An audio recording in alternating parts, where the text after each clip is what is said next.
O tema da nossa mensagem de hoje é como fazer grandes escolhas. Vocês vão entender. Efésios capítulo 5, versículo 15 em diante, como fazer grandes escolhas. Efésios 5, 15 em diante, a palavra do Senhor diz, vou usar a versão NAA, projete para nós, por favor. A palavra diz, portanto, tenham cuidado com a maneira como vocês vivem, e vivam não como tolos, mas como sábios, aproveitando bem o tempo, porque os dias são maus. Por essa razão, não sejam insensatos, mas procurem compreender qual é a vontade do Senhor. Não se embriaguem com vinho, pois isso leva à devassidão. Deixem-se encher com o Espírito Santo, falando entre vocês com salmos, hinos e cânticos espirituais, cantando e louvando com o coração ao Senhor, dando sempre graças por tudo a nosso Deus e Pai, em nome do nosso Senhor Jesus Cristo. E sujeitem-se uns aos outros no temor de Cristo. Fala conosco, Senhor, através da Tua santa palavra. Ela é tudo que nós precisamos e juntos nós oramos no nome de Jesus. Amém.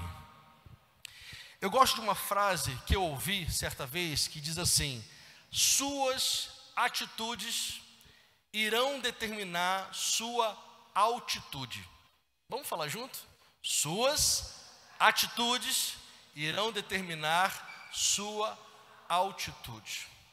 Dependendo das escolhas que fizermos, nós vamos ser como flechas que vão mais longe ou como flechas que vão cair bem pertinho.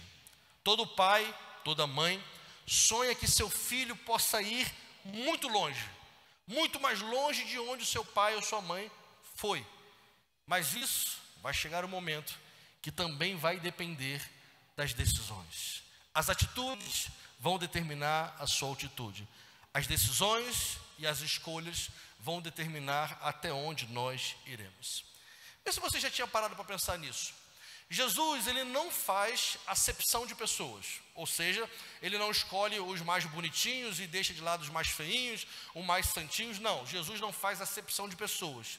Entretanto, Jesus sim faz distinção de escolhas. Aqueles que escolheram caminhar com Jesus, estiveram ao seu lado, tiveram uma vida muito mais feliz, muito mais produtiva, muito mais abençoada. Isso é um fato. Aqueles que decidiram viver por conta própria, tiveram uma vida muito mais limitada. Então, não é que Jesus fez uma escolha para abençoar um em detrimento de outro. Não. Só pedirei, por favor, ir atrás, obrigado. Mas o fato é que se a pessoa escolhe, ela tem a grande escolha e a grande decisão de andar com Jesus, naturalmente ela vai ter uma vida abençoada.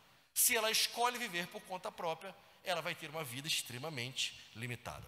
Falando um pouquinho sobre essa carta de Efésios, a igreja de Éfeso era uma igreja forte, era uma igreja boa, era uma igreja com uma doutrina saudável, um pouco diferente, por exemplo, da igreja de Corinto, que era uma igreja, como vimos na escola bíblica hoje de manhã, que era uma igreja que tinha muitos problemas.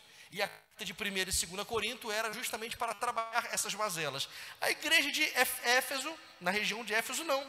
Era uma igreja forte, era uma igreja bem pastoreada. E o apóstolo Paulo escreve essa carta para eles com o objetivo de continuem crescendo, irmãos, mas continuem crescendo de forma saudável. E isso, trazendo e aplicando para nós, significa o seguinte: nós podemos sim desejar para a nossa vida continuar crescendo em todas as áreas da nossa vida. Não é errado isso. Às vezes caem-se nos extremos. O primeiro extremo, por exemplo, que a teologia da prosperidade prega, é que o evangelho resume-se em te dar uma vida melhor e mais confortável. Isso é um extremo errado. O outro extremo errado é achar que por você ser um cristão, você tem que viver uma vida miserável, que você sempre está com provação de tudo, porque você sempre vai vivendo no deserto a vida toda, porque viver para Cristo é viver no deserto. É um outro extremo errado também. Os extremos nunca são bons. O equilíbrio é o que Deus quer de nós. É claro que nós podemos sim almejar crescer em todas as áreas da nossa vida. E isso vai ser determinado pelas nossas escolhas. E lembrando o tema de hoje, como fazer então grandes escolhas. Falando agora, usando o texto bíblico para aplicar em nossa vida, observe aqui novamente o versículo 15. Versículo 15 diz: tenham cuidado com a maneira como vocês vivem. Não vivam como tolos, mas como sábios. E a primeira grande coisa que nós precisamos fazer para conseguir viver uma vida com grandes escolhas é viver uma vida de sabedoria. A sabedoria, irmãos, ela infelizmente é relegada por muitos como algo de segunda classe, como algo que você só vai adquirir quando você tiver muito mais anos, quando você for idoso, A sabedoria é algo que você precisa para hoje. O adolescente precisa de sabedoria, o jovem precisa de sabedoria, você precisa de sabedoria, eu preciso. Sem sabedoria, as nossas escolhas não vão ser acertadas. Tem coisas na nossa vida, por exemplo, irmãos, que às vezes a gente fica em conflito. Será que é certo fazer isso ou errado? Se é certo ou errado? Eu creio que nós, que já temos uma caminhada com Cristo, nós devemos já passar desse ponto de achar o que é certo e o que é errado. Nós já sabemos o que é certo e o que é errado. Nós devemos chegar no ponto onde devemos perguntar: isso que vou fazer é sábio? É sábio eu agir dessa forma? É sábio eu falar isso? É sábio eu ir até aquele lugar? Por exemplo, tem lugares que nós cristãos, eu já falei isso algumas vezes, mas como tem gente nova, deixa eu me repetir isso. Algumas pessoas costumam dizer o seguinte: vocês cristãos, vocês são escravos da igreja, vocês são escravos do pastor, vocês não podem fazer nada. E aquela lenga-lenga de gente que não caminha com Cristo, não sabe como nós somos. Na verdade, nós, filhos de Deus, somos livres.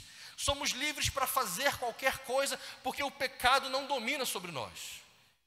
E quem em algum momento da sua vida já não ouviu a seguinte frase: vocês são presos, vocês não podem nem beber? E geralmente, quando eu ouço uma coisa dessa, eu dou uma resposta dizendo: poderíamos, mas justamente porque somos livres, decidimos não beber, não somos escravos da bebida. Decidimos, pelo poder de Deus, viver acima disso. Mas talvez você que se declara tão livre, tão cheio de forças para fazer o que quer, você consegue largar a bebida nesse exato momento? Você consegue largar algum vício nesse exato momento? Você consegue largar a vida de prostituição nesse exato momento? E quando a gente pensa sobre isso, a gente descobre quem é verdadeiramente livre. Não é que quem não faz muitas coisas, mas o Espírito Santo nos deu poder para andarmos sobre o pecado. Não pela nossa própria força, mas porque Ele habita em nós. E pensando sobre isso, sabedoria também está nas decisões que nós vamos tomar no dia a dia.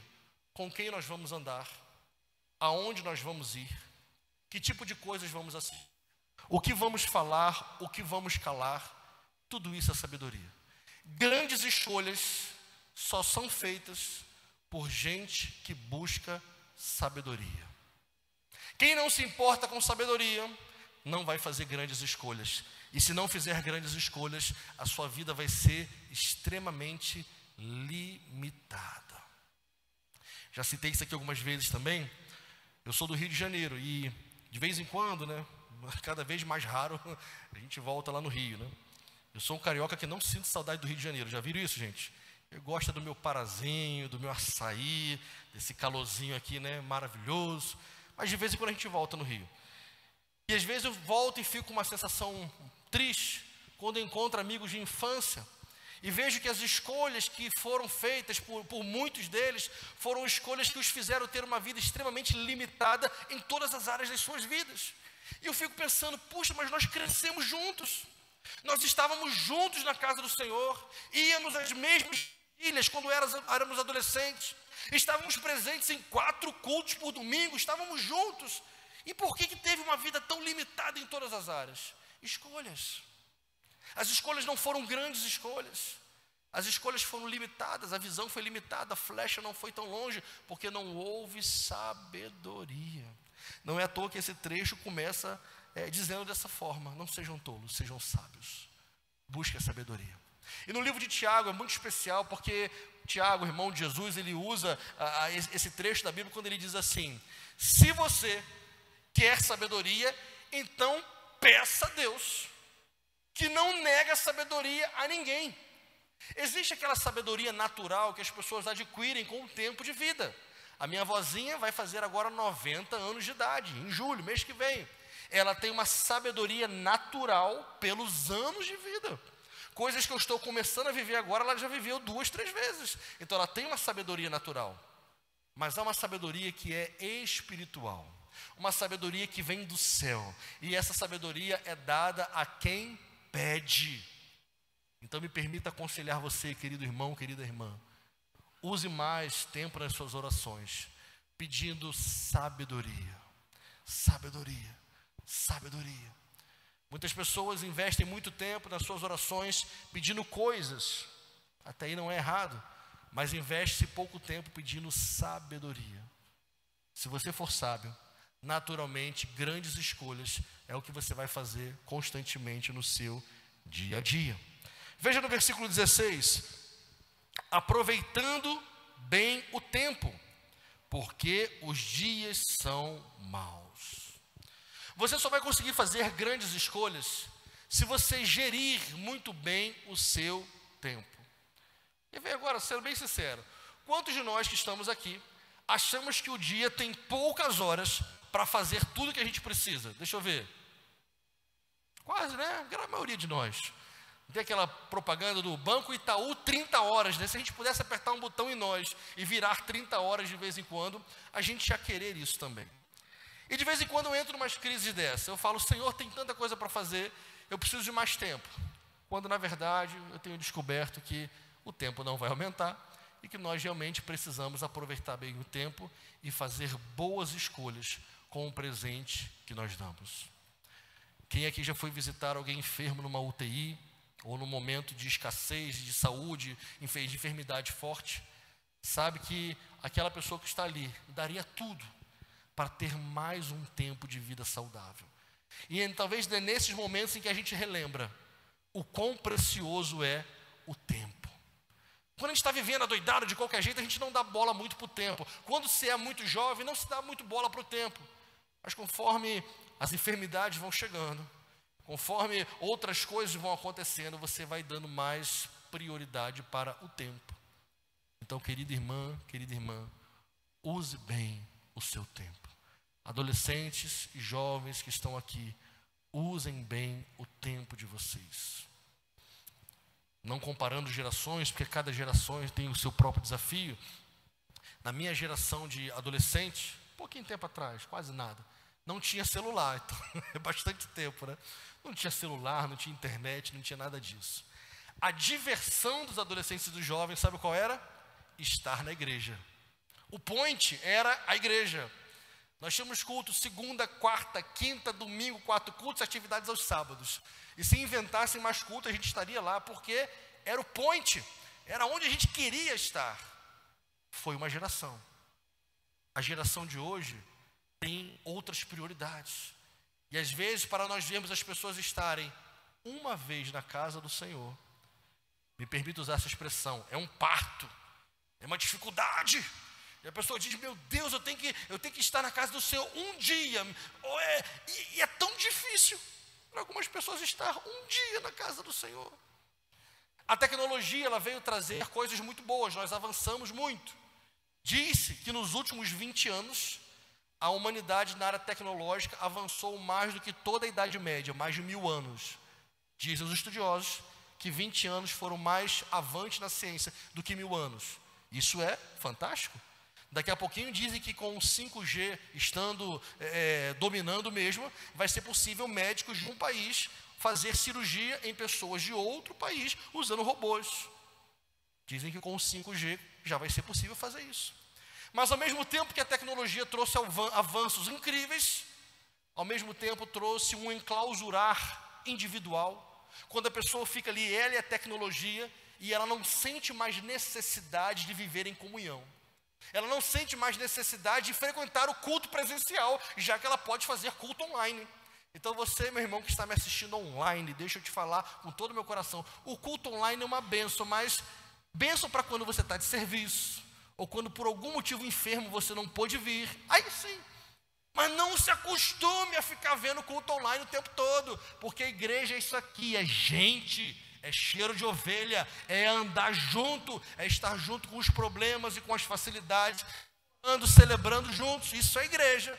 O culto online é uma facilidade, mas não dá para você congregar online, não tem como isso. Ou seja, aproveite bem o tempo, faça decisões acertadas sobre como você usa o tempo. me permita com todo carinho dizer para você e para mim: busque em primeiro lugar o reino de Deus e a sua justiça, e as demais coisas vos serão acrescentadas. Esses dias eu estava conversando com um homem que tem prosperado bastante na área financeira, e conforme conversávamos, ele me disse: realmente eu tenho prosperado, mas não tenho tido tempo de estar na casa do Senhor. E eu disse para ele: busque em primeiro lugar o reino de Deus. Tudo que você precisa, na hora certa vai vir, vai ser acrescentado. Se você crer nisso com todo o seu coração, você vai viver isso. Já falei isso aqui várias vezes, vou falar mais uma, e vou ficar aqui até velhinho falando isso. Ao pessoal concurseiro, ao pessoal que está estudando para passar em concurso, priorize a casa do Senhor. Não faz isso de domingo tem um simuladão poderoso lá que vai estar todo mundo. Esteja na casa do Senhor. Não abra mão de estar na casa do Senhor. Não, mas é o super simulado. E se assim você for fazendo, na sua vida, quando aparecer alguma coisa importante, você sempre vai colocar em segundo plano as coisas de Deus. Faça a prova do Senhor. Senhor, tem outras coisas importantes para eu fazer, mas nada é mais importante do que estar na tua casa. Nada mais importante do que te servir, nada mais importante do que te buscar, nada mais importante do que estar em comunhão. E dependendo das escolhas que você for fazendo, a sua flecha vai mais longe ou vai mais curta. Versículo 17, veja comigo: por esta razão, não sejam insensatos, mas procurem compreender qual é a vontade do Senhor.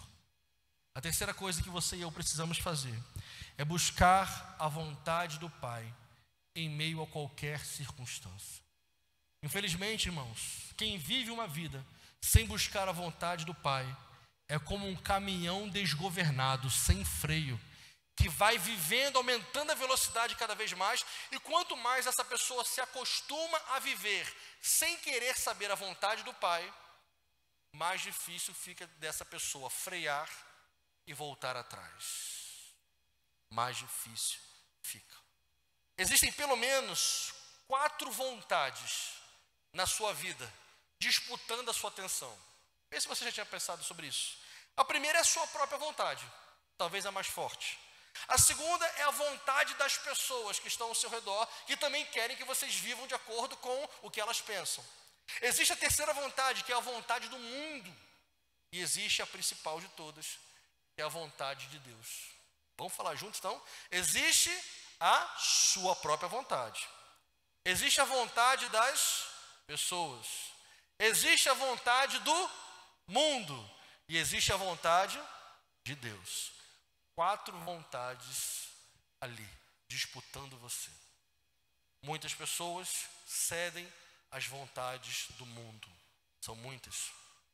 Outras pessoas vivem uma vida querendo agradar os outros, fazendo a vontade dos outros. Irmãos, com todo carinho, que vida cansativa deve ser essa?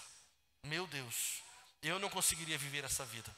Se você passar o tempo todo vivendo a sua vida para agradar os outros, você vai ficar doente emocional, espiritual, sentimental, corporalmente, porque você nunca vai conseguir agradar todo mundo. É verdade ou não é? Não tem como. E se você viver segundo a sua própria vontade, você não vai fazer escolhas certas o tempo todo, porque você tem um coração corrupto e enganoso. Que isso, pastor? É a Bíblia que fala. Eu só estou lendo o que está escrito na Bíblia.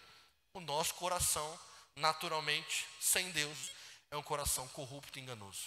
E se a gente acha que as escolhas que a gente faz são as melhores, não são não, irmãos. Agora, se dedicarmos a nossa vida para buscar descobrir qual é a vontade dele, de Deus, e fazer essa vontade, então nossa vida será repleta de grandes escolhas, escolhas acertadas, escolhas que reverberarão pela eternidade na vida de muitas pessoas. Qual é a vontade que você quer seguir nessa noite, irmão? Qual é a vontade? A vontade de Deus. Essa é a melhor vontade. Versículo 18, a Bíblia diz: não se embriaguem com vinho, pois isso leva à devassidão, mas deixem-se encher do Espírito. Esse versículo é para falar sobre o Espírito. Não estava no script falar sobre bebida, mas eu sinto no meu coração de falar. Há muitos cristãos que acham que podem ser senhores sobre a bebida. E por causa disso dizem, é só um copinho. Eu bebo socialmente. Não tem problema nenhum, porque eu sei me controlar. Nenhum ser humano sabe se controlar. Nenhum. Nenhum ser humano é forte ao ponto de dizer que ele está no controle de tudo, porque nós não temos essa força nem essa habilidade para controlar quase nada em nossa vida. Então me permita aconselhar-nos. Usemos lá o ponto 1, sabedoria. Será que quem bebe socialmente ou escolhe beber um copo, me permita dizer, irmão ou irmã, você precisa realmente disso? É algo que realmente você precisa? Faça uma análise. Você realmente precisa disso? É algo que se você não fizer, você vai se consumir por dentro? Permita-me aconselhá-lo, escolha não fazer parte disso. Cada pessoa vai tomar uma decisão. Nós não temos aqui na igreja, na capela, por exemplo, uma listinha de coisas que você pode ou não pode fazer. Não existe isso. Nós ensinamos a palavra e cada pessoa vai tomar a sua decisão. Eu tomei uma decisão, eu tenho 40 anos de idade e não sei nem qual é o gosto de cerveja ou vinho. Eu tomei essa decisão na minha vida. Nunca tomei. E não me faz falta. Nem um pouquinho. Eu consigo viver uma vida feliz e plena, sem precisar beber, porque o Espírito Santo me fez viver acima disso. E talvez algumas pessoas dizem, não, mas é só socialmente. Ok, se é só socialmente, tenha a força de dizer, eu não quero mais isso para a minha vida. E talvez alguém descubra que não é tão fácil assim parar. E talvez precise de ajuda. E a igreja está aqui para ajudar. Sem julgamentos, sem apontamentos. A igreja é um hospital. É a casa do Pai. Então, permita-me aconselhar-nos sobre isso. Tem coisas que nós até podemos fazer, mas por sabedoria, podemos escolher não fazer. Mas o versículo ele cita mais sobre o Espírito.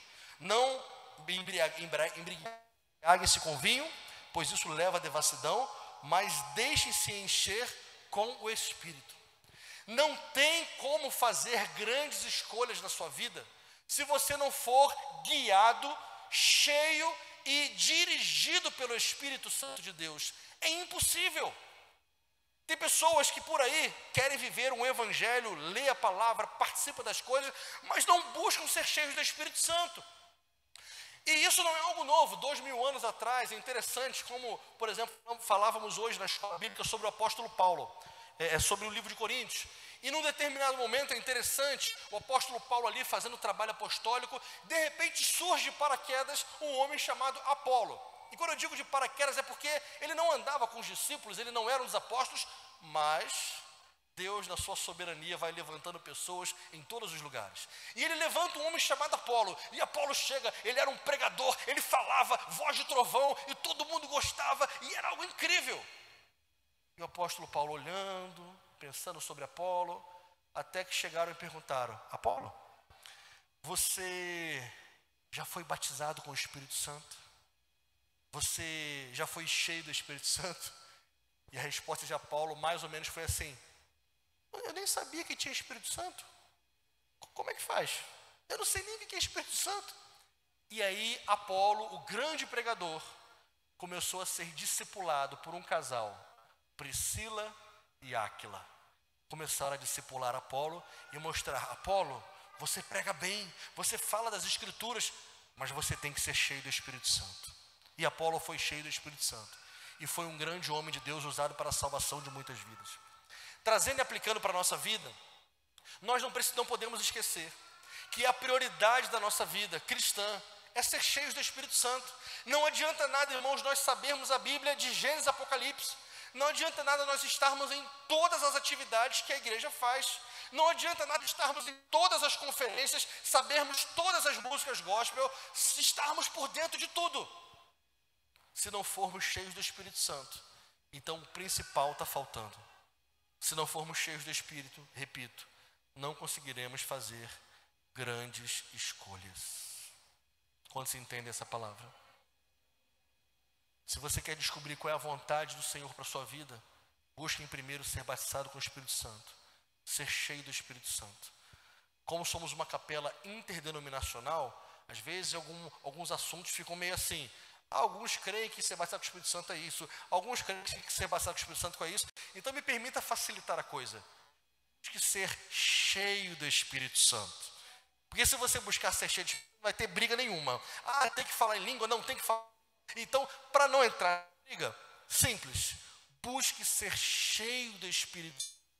E se assim você fizer, e se assim você for, as melhores decisões na sua vida. Amém?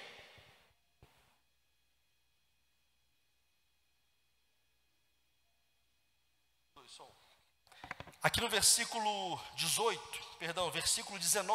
olha o que diz o versículo 19. Falando, só coloca aqui no retorno para a gente. Falando entre vocês com salmos, hinos e cânticos espirituais, cantando e louvando com o coração ao Senhor. A gente pode sintetizar esse versículo da seguinte maneira: cultivar intencionalmente a sua espiritualidade. Muitas pessoas cultivam várias áreas da sua vida. Por exemplo, tem pessoas que investem bastante tempo em estar na academia, em estar em outros lugares. Não tem absolutamente nada de errado nisso. Pelo contrário, cuidar do corpo é muito bom e necessário. Tem pessoas que dedicam muito tempo, por exemplo, em assistir séries. Realmente isso aí não é bom, é só perca de tempo. Tem pessoas que investem, por exemplo, muito tempo em várias outras atividades, mas pouco tempo algumas pessoas investem em cultivar intencionalmente a sua espiritualidade. E quando eu digo intencionalmente, deixa-me explicar. Você vir à igreja é cultivar a sua espiritualidade? Sim ou não? Sim, ok? Você ouvir um louvor dentro de casa é cultivar a sua espiritualidade? Sim ou não? Sim. Só que às vezes a gente faz isso de forma passiva. Explico. Você está em casa, passando uma roupa, como eu costumo fazer, lá em casa eu passo roupa, está passando roupa, e tu bota um louvor para tocar. Beleza, você está sendo ali de uma certa forma alimentado, ok? Mas é muito diferente do que você parar um momento, trancar a porta, desligar o celular, dobrar os seus joelhos, colocar um louvor e começar a orar através daquele louvor e começar a buscar o Senhor. Isso é intencional.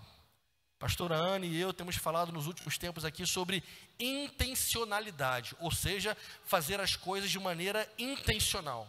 Falávamos, pastora Anne falou algumas semanas atrás sobre as ofertas de maneira intencional. Às vezes, você sai de casa e você esquece que tem oferta, esquece que o templo precisa ser mantido, aí você pega ali as moedas que é do flanelinha, aí você fala, esqueci da oferta, deixa eu jogar ali as moedinhas do flanelinho. Não. Faça de maneira intencional. Se você for ofertar, contribua segundo o que propôs no seu coração, da melhor maneira. Se você for servir na casa do Senhor em algum ministério, então intencionalmente seja o melhor que você pode fazer. Se você vai parar para ter um tempo de devocional, então intencionalmente faça o devocional mais concentrado que você puder. E assim a gente não vai fazendo as coisas por fazer. A gente vai fazendo de forma intencional. Quantos entendem isso? Ajudando-nos. A gente precisa investir tempo em oração, meditação. Quando a gente diz meditação, tá, gente? Não é não. Para nós a meditação é diferente. A gente medita na palavra de Deus. Esse tipo de meditação, dizem, esvazia a sua mente. Nós dizemos o contrário. Preencha a sua mente com a palavra de Deus. Toda boa avó sempre fala a mesma frase, que é cabeça vazia, oficina do diabo. Qual é a avó que não fala isso, né? E mãe também.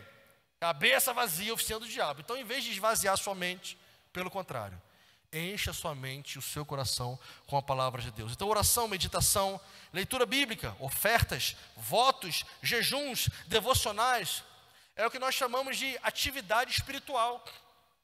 É o alimentar-se espiritualmente de maneira intencional. E você fazendo isso, você certamente vai fazer grandes escolhas. Estivemos no culto agora, semana passada não estávamos aqui, eu e a pastora Anne, porque estávamos em São Paulo, participando de uma conferência que foi um divisor de águas em nossa vida, né, meu amor? Estivemos numa igreja chamada Igreja da Cidade, uma igreja de 25 mil membros, E nós fomos tremendamente impactados. É uma igreja jovem, é uma igreja que não tem 30 anos, eles têm 20, o pastor à frente da igreja lá, o pastor Carlito Paz. E nós fomos tremendamente abençoados e desafiados, e eu estou citando isso porque, como eu li aqui votos, eu lembrei que um dos pastores que foi lá pregar, um bispo anglicano, ele fez um desafio que muitas pessoas aceitaram, e ele fez o seguinte desafio: eu trago aqui da parte de Deus um desafio, onde você, se você quiser, fará um voto com Deus, de quando acordar, antes de colocar o pé no chão da sua cama, você vai ter um momento de oração, de louvor e de ler a palavra. Antes de você ingerir algum alimento, você vai ingerir um alimento espiritual. E muitas pessoas aceitaram esse desafio lá e fizeram esse voto com o Senhor, trazendo e aplicando para nós. Tem muitas coisas que Deus direciona, que nós precisamos ter essa coragem também de fazer votos especiais com o Senhor. Voto não é doutrina, deixa eu já dizer isso bem claro. Voto não é doutrina. Não é porque um fez, todo mundo tem que fazer. A Bíblia diz que Paulo fez um voto e raspou a cabeça. Então todo mundo agora vai raspar a cabeça. Não. Há 15, 20 anos atrás, mais ou menos, tinha um movimento profético onde todo mundo estava usando barba. Aí você chegava nas igrejas, estava todo mundo barbão, grandão, porque tem essa coisa do imitar, né? Aí teve um tempo que o pessoal andava descalço, aí só subia no altar descalço. Aí teve um tempo que o pessoal só cantava de costa, aí todo mundo de costa.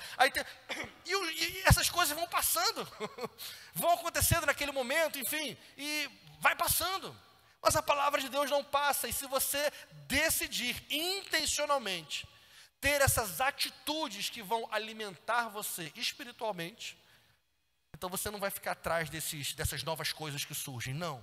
Você vai estar focado na palavra, você vai estar buscando através da palavra, e tudo na sua vida vai ser diferente. Caminhando quase para o fim. Todo pastor fala, estou terminando, né? Mas esse é mais ou menos verdade, estou quase terminando. Versículo 20. Dando sempre graças a Deus por tudo, a nosso Senhor, Deus e Pai, em nome do nosso Senhor Jesus Cristo. Eu gosto muito desse versículo, porque eu relembro uma característica de Paulo muito interessante. Paulo, no seminário, eu fiz o seminário teológico há 20 e tantos anos atrás. Eu tinha um professor colombiano, 1,5 m ele, barato. E ele disse uma vez assim para a gente, para os alunos: Paulo era todeiro. Eu falei, mas o que é todeiro, meu Deus? Aí depois eu fui entender. Ele estava querendo dizer que Paulo usava com muita frequência a expressão todo. O tempo todo Paulo fala todo, toda, ou seja, ele está o tempo todo trazendo a coisa de maneira integral. E aqui nesse versículo ele diz, dando sempre graças a Deus por tudo, não por algumas coisas, mas por tudo. Às vezes a gente quer dar graças na nossa vida só quando as coisas estão boas. Mas se você é um ser humano normal, se você não é um alienígena, então você vai ter dias na sua vida de escassez e dias de abundância. Dias de saúde, dias de enfermidade. Dias de tristeza, dia de alegria. Dia que você vai estar rindo para todo mundo e dia que você não quer falar com ninguém. Isso se chama ser humano normal. E mesmo nesses dias de escassez e nos dias de dificuldade, o apóstolo Paulo nos diz, deem graças por tudo. Pelo que, irmãos? Por tudo. Isso, se você conseguir viver com essa atitude de gratidão, então saiba, você vai fazer sim as melhores escolhas. Há uma frase muito bacana que está assim, que a gente descobriu aqui. Só os satisfeitos são seletivos. Vamos falar junto? Só os satisfeitos são seletivos. Sabe o que isso quer dizer? Se você vive uma vida de gratidão, você vai viver uma vida de saciedade. Você vai estar satisfeito com o que você tem. E por você ser satisfeito, você não vai aceitar qualquer coisa que o mundo oferece, porque o seu coração já está preenchido. Você já vive uma vida de gratidão. E quando o mundo vier fazendo ofertas para você, você vai ser seletivo. E você vai dizer, eu não quero isso, eu rejeito isso, eu abro mão disso, porque você já está satisfeito, você é grato. Mas na nossa geração, em todas as gerações também, muitas pessoas vivem de maneira insaciável. Nunca estão satisfeitas. E por nunca estarem satisfeitas com nada, dentro do seu coração há um vazio. E porque há um vazio, as pessoas recebem qualquer coisa que o mundo oferece.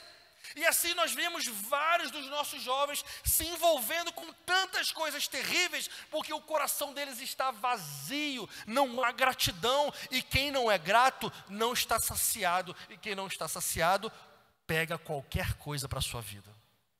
Faz sentido? Consegue entender?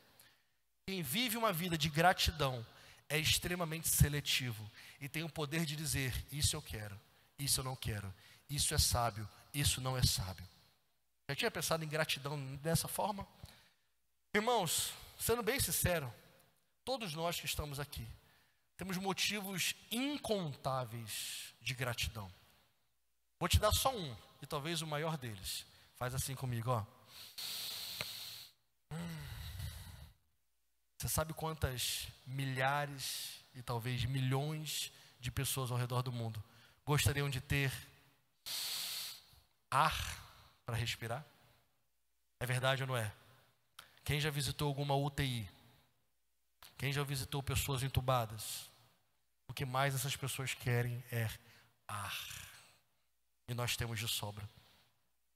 Esse talvez seja apenas um motivo de gratidão. Você tem uma família. Ela é perfeita? Não, não tem família perfeita. Mas você tem uma família. Você come. É caviar com não sei o quê? Não, não é caviar. Aliás, eu não sei nem o que é caviar, nunca comi. Diz daquela música, né? Nunca vi, nunca comi, nunca ouvi falar. Você não come caviar, mas você não morre de fome. Você está até gordinho, igual eu. Ó.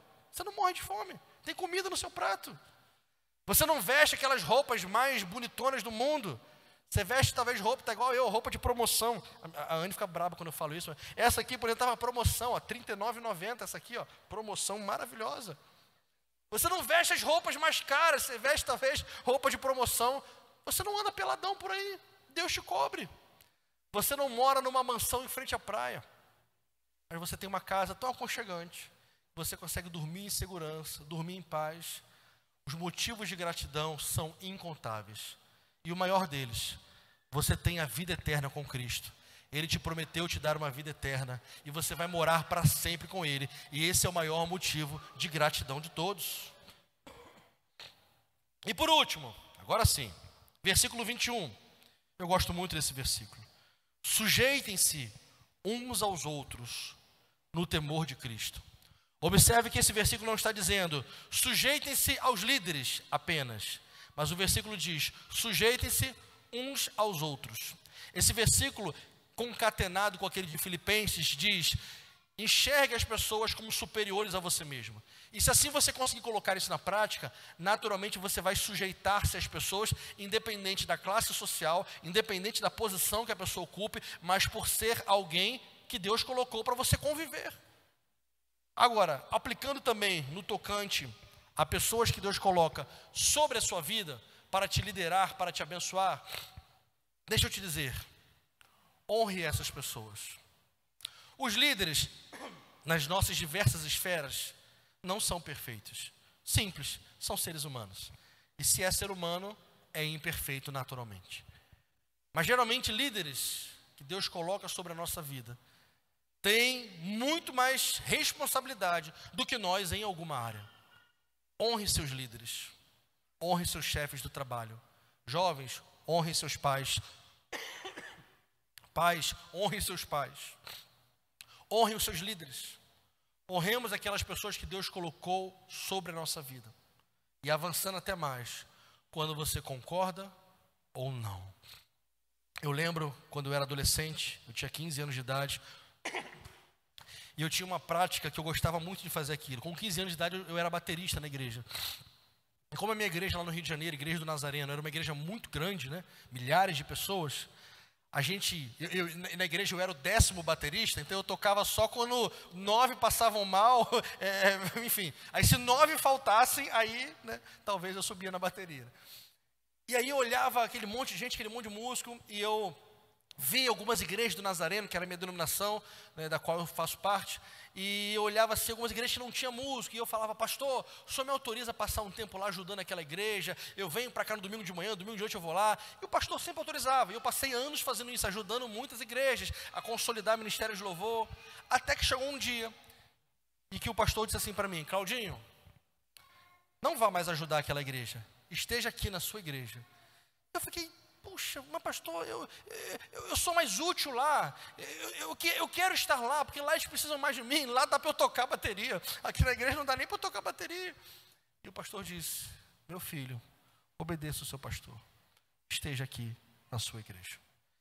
Eu não entendi e não concordei, mas obedeci. E Deus me abençoou profundamente pela obediência. Voltei para a igreja, cresci naquela igreja, estive ali, participei do ministério de louvor, enfim. E Deus levou toda a minha vida na área do louvor. Estamos aqui até hoje por causa dessa escolha que eu fiz de obediência. Quando eu tinha 14 anos, e a minha mãe foi fazer missão na África, em Cabo Verde, eu fiquei meio desorientado. Meus pais eram separados, meu pai não era cristão nessa época, minha mãe foi fazer missões na África, e eu fiquei um adolescente de 14 anos me sentindo sozinho, sem saber como agir, sem saber como, enfim, sozinho no mundo.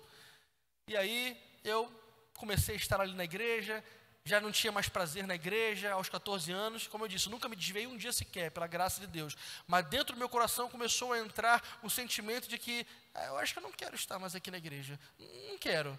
E minha mãe lá da África, lá de Cabo Verde, teve um sonho. Naquela época não tinha celular, não tinha internet. Ela combinou comigo de alguma forma para falar com ela pelo orelhão. E aí eu fui lá para o orelhão e minha mãe me ligou e disse, meu filho, eu tive um sonho com você. Você mergulhava num mar e você ia descendo nesse mar até onde eu não conseguia mais ver você. E você sumia naquele grande mar. E aí minha mãe me disse, como é que você está na igreja? Eu falei, mãe, eu não sei, eu estou meio desanimadão de estar lá na igreja. E ela disse, não saia da casa do Senhor. Esteja lá. Mesmo que você concorde ou não concorde, me obedeça, eu sou sua mãe. Eu falei, sim, senhora. E permaneci na igreja. E foi a melhor decisão que eu tomei na minha vida. Obedecer a minha mãe. Ela era autoridade sobre minha vida. E lá da África ela estava mandando em mim. Normal.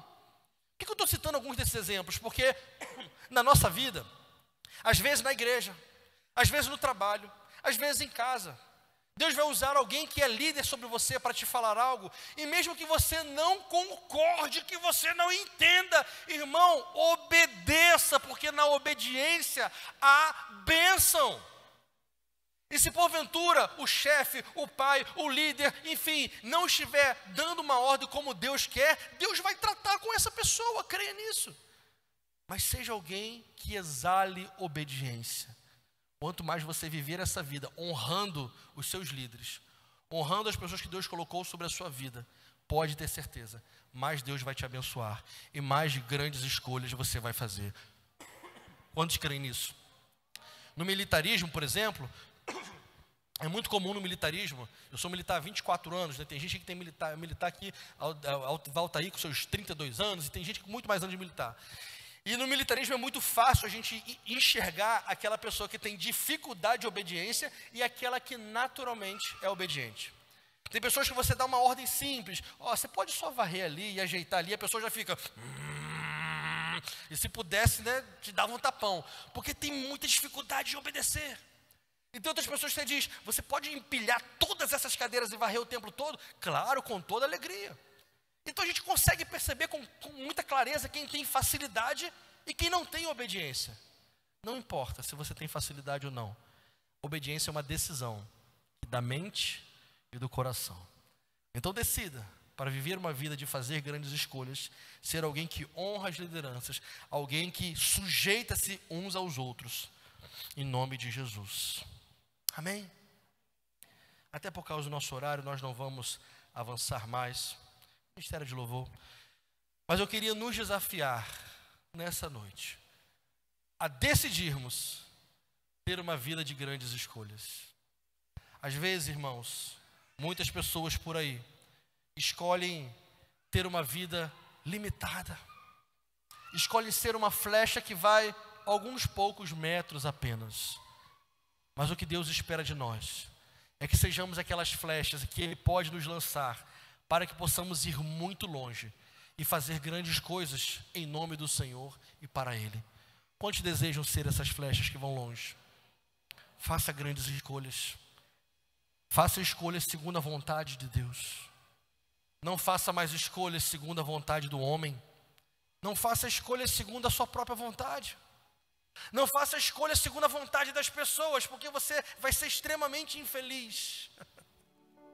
Mas descubra qual é a vontade de Deus para a sua vida. E escolha viver na vontade de Deus.